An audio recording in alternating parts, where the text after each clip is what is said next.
Whew. All right, just finishing my workout here in the park. Some shadow boxing, some burpees.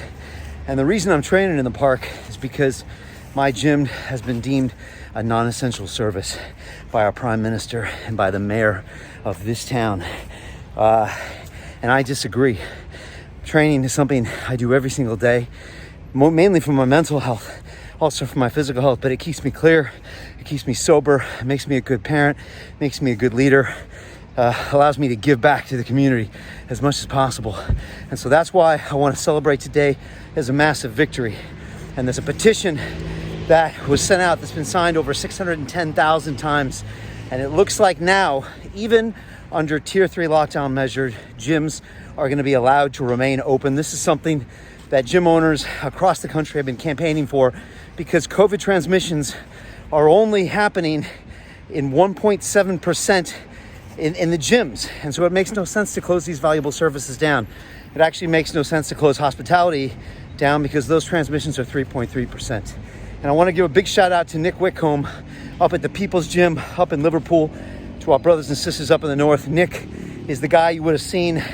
They had police, armed officers come to his gym to try to close it down months ago. And he led a fight to stay open during Tier 3 lockdowns, claiming it was an essential service for mental health, for physical health.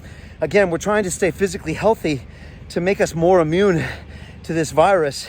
And yet our government isn't talking one word about that.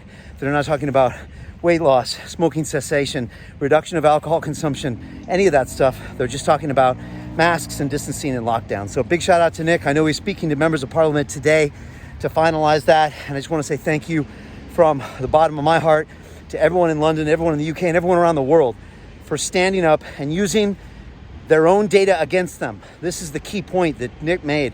Public Health England and the Office for National Statistics publishes all sorts of data all the time. And as far as we know, it hasn't been messed with.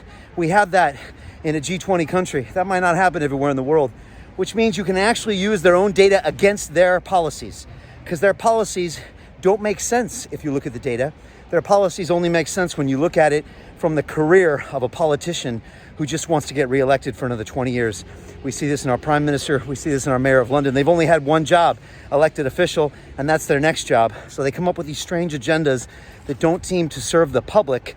Last time I checked, we vote, we pay the taxes. They should be serving us. So just want to give a big shout out to Nick. He's worked really hard. We had him on London Real. You can watch the episode with him. And again, 610,000 signatures, absolutely amazing. A huge victory for people who know gym is an essential service. A huge victory to our physical health. A huge victory to our mental health. So big shout out to you, Nick. Next Wednesday, I'll be back in my gym, Virgin Active training. But I just want to say to everyone, one of my policies is health first as your next mayor of London, because health is so important to me. We need to be proactive with our health. We need to be preventative in our health, as opposed to waiting until we get sick and then going to the doctor and waiting for a pill, or waiting for a heart bypass, or waiting for a new lung.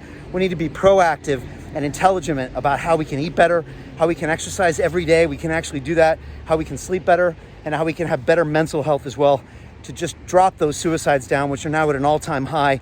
Another one of the major costs the lockdown is not talking about right now. So I'll be training next week indoors. Until then, I'm making it happen out here, if it's cold, if it's hot, whatever, because it's so important. Leave me your comments below. Do you think gyms are an essential service? Do you think they're important to our mental health? And again, give a shout out to Nick. Follow him on Instagram and give him some love and support as well. We appreciate you very much for fighting for our rights. And I promise, as your next mayor of London, I will continue to do the same.